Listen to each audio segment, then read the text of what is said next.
गतिमान astro talk में आपका स्वागत है। जानिए अपने भविष्य का सच।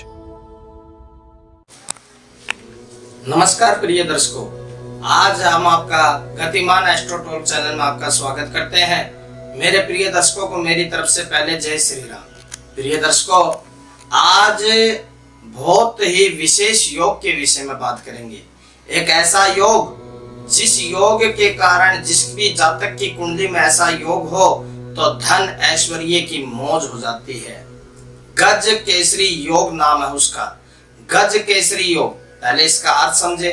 गज का नाम है हाथी और केसरी का नाम है शेर। यदि यह योग जिस भी जातक की कुंडली में होता है तो धन ऐश्वर्य और आध्यात्मिक क्षेत्र से वह जुड़ जाता है। राजनीतिक, प्रतिष्ठा, शासन, प्रशासन आदि क्षेत्रों में वो जुड़ा रहता है।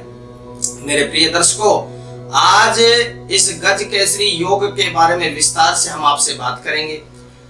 प्रिय दर्शकों, यदि कुंडली के अंदर प्रथम यानी कि पहले भाव में, चतुर्थ यानी कि चौथे भाव में, सप्तम यानी कि सातवें भाव में और दशम यानी कि 10वें भाव में यदि गुरु और चंद्रमा की युति एक साथ बैठी हो तो जातक के जीवन में गज केसरी योग बन जाता है।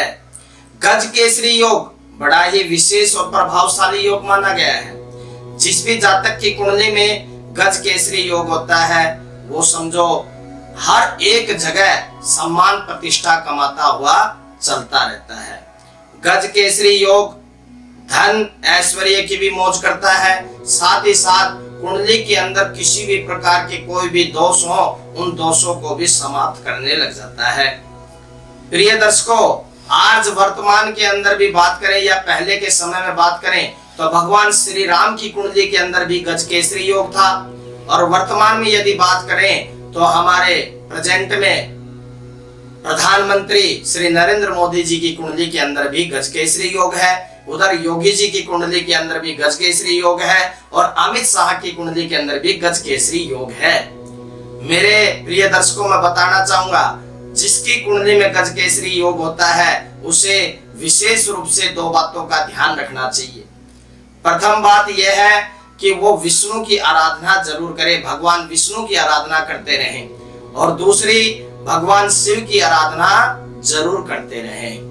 अगर कहते हैं कि गुरु का अधिपति देवता बताया गया है भगवान विष्णु और चंद्रमा के अधिपति देवता बताए गए हैं भगवान शिव शंकर, यदि आप इन दो विशेष देवताओं का पूजन करते रहें तो आपको गज केसरी योग पूर्ण लाभ देने लग जाता है। यदि जिस भी जातक की कुंडली में गज केसरी योग पूर्ण लाभ नहीं दे रहा तो उसमें भी एक कारण हो सकता है। कारण यह है कि हो सकता है कि बृहस्पति नीच का हो या फिर चंद्रमा नीच का हो तो गज केसरी योग पूर्ण लाभ नहीं दे पाता, या फिर गज केसरी योग के ऊपर शनि, मंगल, राहु और केतु यानी कि इन पापी ग्रहों की दृष्टि यदि उस पर पड़ रही हो तो भी गज केसरी योग पूर्ण लाभ नहीं दे पाता। मैं मेरे प्रिय दर्शकों को आज एक विशेष उपाय बताना चाहूंगा। अगर गज केसरी योग का पूर्ण लाभ प्राप्त करना है तो मैं दो उपाय आज आपको बताता हूं।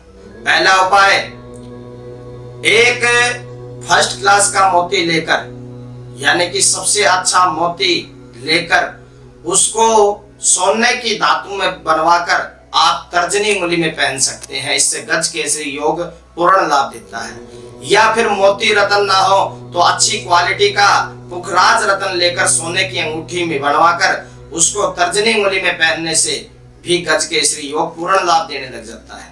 या फिर एक विशेष उपाय बताता हूं, यदि ये करना संभव ना हो तो आज एक विशेष उपाय भी मैं आपको बताता हूं। एक तांबे का कलश ले, तांबे का कलश ले, उसके अंदर चावल या फिर गंगा जल भरकर उसको इस प्रकार बांध दे कि उसमें से कोई भी उसकी हवा भी पास ना हो, किसी ऐसे धातु से या पदार्थ से या कोई कपड़े से उसको बांध दे जिससे उसके अंदर कोई भी हवा ना निकले, और उसको नॉर्थ ईस्ट के कोण में यानी कि ईशान कोण के अंदर उस कलश को विराजमान कर दें। आजीवन उस कलश को वहीं पर रहने दें। इससे आपकी कुंडली के अंदर जो गज केसरी योग है वो पूर्ण लाभ देने लगेगा, जिससे आपको आध्यात्मिक क्षेत्र के अंदर भी जोड़ेगा और सम्मान, प्रतिष्ठा, शासन, प्रशासन के क्षेत्र से भी जोड़ देगा।